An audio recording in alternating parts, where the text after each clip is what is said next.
Alright, I'm a level with you guys here. My video about the open world philosophies of Forbidden West versus Elden Ring was supposed to be out today, that was the plan, but I got a new microphone and it's been a real pain. I keep running into issues with it. I've had to re-record that video like 3 times and it still doesn't sound good. It's getting on my nerves, so I put that on pause and instead decided to drop this shorter video about a thought that I had playing Elden Ring this past weekend, which was...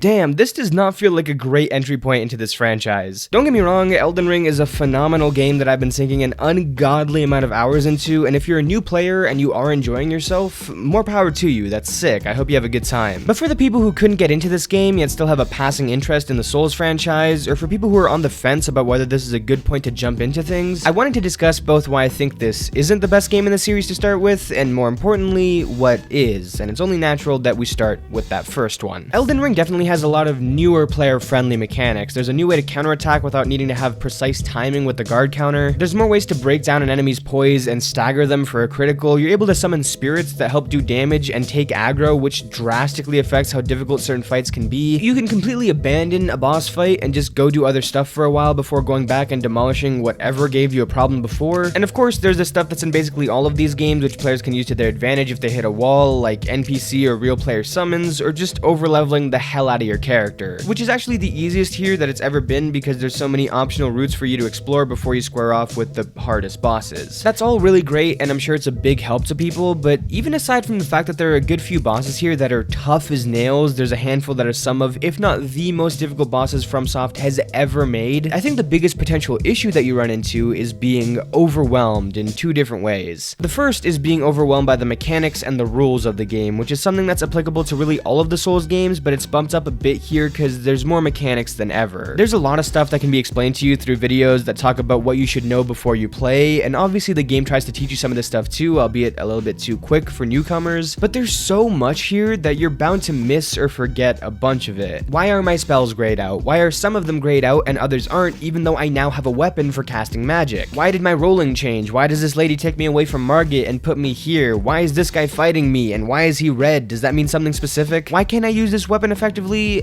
How can I? Okay, I can wield this weapon now, but why is it worse than the one that I could use 4 hours ago? What is scaling, and what do these numbers mean? A lot of this stuff is found in the other games as well, and you're usually just told to figure it out. Luckily, some of it isn't fully necessary to know, it's just helpful, and I've personally learned most of these things over the course of multiple games, but Elden Ring is the most mechanically dense game in this series. You're bound to miss key information, and you're more likely to get totally lost because you're introduced to most of this stuff in the first couple of hours, and the tutorial stuff is way too fast. Plus, you're just thrown into this gigantic open world and told you can go anywhere, which leads me to the next thing that I think is overwhelming, which is the scope and how easily despair can rack up. Another pitfall that players can experience in any of these games, but this time Elden Ring is the hardest to get a handle on by a mile. The fact that you can go anywhere and face anything, and also leave mostly anything for the time being, is kind of a double-edged sword, because although it can be really helpful to build your morale and skill and level if you explore and use your runes wisely, it can also be really easy to rack up losses and think that you're out of your depth. Even if you know that you can leave certain boss fights for other endeavors, I can see a new player fighting the Tree Sentinel and getting their ass beat and then leaving after a while and immediately running into Flying Dragon Agil and getting their ass beat, after which they just go, damn, okay, let me just follow the path that it wants me to follow, and then they run into Margit and get their ass beat. Poor guy's sitting over there thinking, damn, did I pick up Elden ass beating by accident? What the hell is this? One of my favorite Let's Players is Afro Senju, and I saw him struggle with the same thing despite having played Souls games before and finished, I believe, 2 of them. The point where it seemed like he was the most discontent and disillusioned with the game was when he had multiple enemies that had run him into the ground, and he felt like everywhere he looked, he was getting cooked. Bars. And I think that potential issue mixed with the overwhelming mechanics of the game that I mentioned earlier are easily enough to deter a lot of players that haven't made inroads with FromSoft games before. In essence, it's really difficult to handle the sheer amount of things this game throws at you. Okay, so then what is the best game in the franchise to start with, you ask?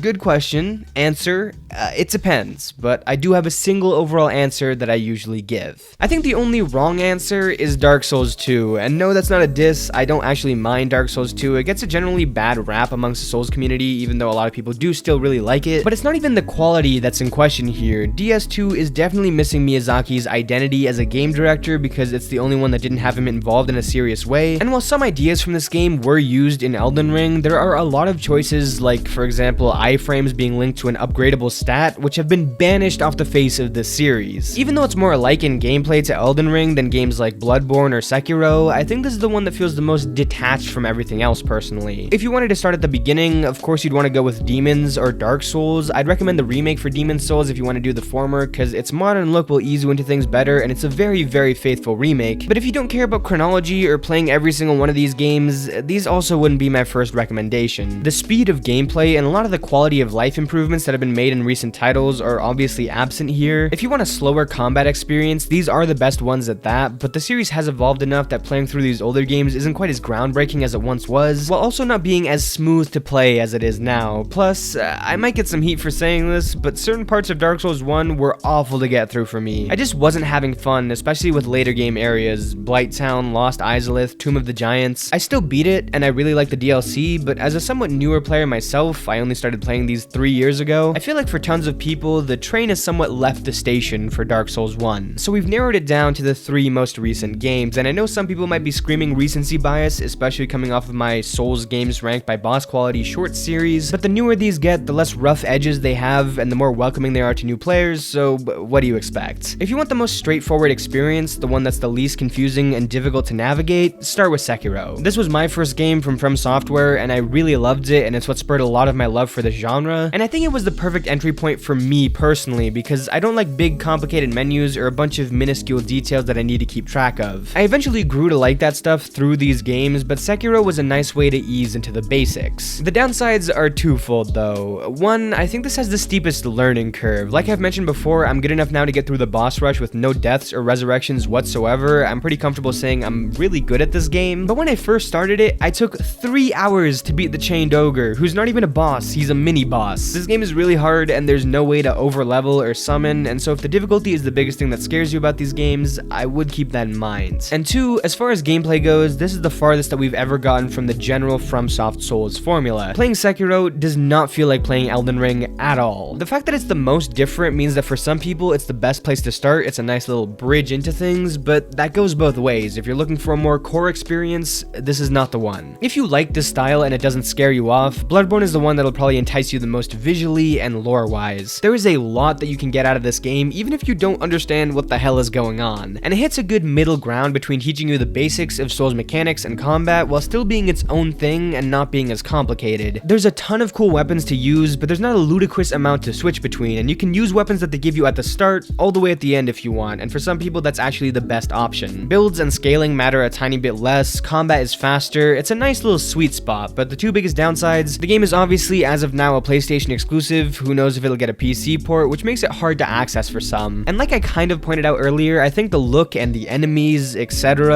of this game are the least welcoming, and that's the point, that's why I like it. It's got that horror edge, and some people will really dig that, but if you're talking about which game would scare people off just from its grungy aesthetic, it's gotta be this one. And that leaves the final game, my overall choice for what your first Souls game should be, and it's the same one that I gave top honors to in that boss ranking series, Dark Souls 3. I might be giving off the impression that Dark Souls 3 is my favorite with these videos, and that's not true. I'd actually put Bloodborne, Elden Ring, and Sekiro above it overall. Like I said, I think I just missed the parade on DS1. But Dark Souls 3 is a killer game that is constantly fun throughout, partially because of its boss quality. If you want to know why FromSoft is known for its bosses, this game gives you a great indication. Even though my favorite fight in this game, Slave Knight Gale, isn't even top 5 in the series for me anymore after From's newest outing, meaning you're still gonna have a ton more to look forward to after this, DS3 doesn't drop the ball on many of its solo fights. And on top of that, its difficulty curve is the most new player friendly in my eyes. Bosses follow an almost linear path of easier to harder, and the toughest ones are either optional or from the DLC, or both. Whereas I feel like in some of the other games, certain stretches can be crazy easy while others have a spike in difficulty. The look of this game overall, as well as the individual levels, have the most in common with Elden Ring, and if that is the ultimate goal for you, to play Elden Ring because you think it's cool, then this should set you up pretty nicely as a stepping stone for that. This is definitely its closest cousin in From Software's repertoire, but there's still enough different between the two for it to not feel like you're just playing Dark Souls 3 2 when you wind up in the lands between. The biggest downside here is that outside of Elden Ring, this game does have the most sheer amount of things to juggle. The 3 Souls games are more RPG than Bloodborne and Sekiro are, but the leap between this and Elden Ring in this aspect is big enough for it to not be as drastic of an issue here as it is there. If anything I mentioned prior appeals to you more personally, of course try that out first, this is all subjective. For some people, Elden Ring might honestly be the best starting point, but if you want the most general answer I can give, I think Dark Souls 3 is your guy. Anyways, the open world video should be out in a few days. Let me know which game in this series you'd want to start with if you haven't dipped your toes into the franchise before. Let me know which one you did start with if you have played them. If you're new here, subscribe, like the video if you enjoyed, and I'll see you guys next time. Peace.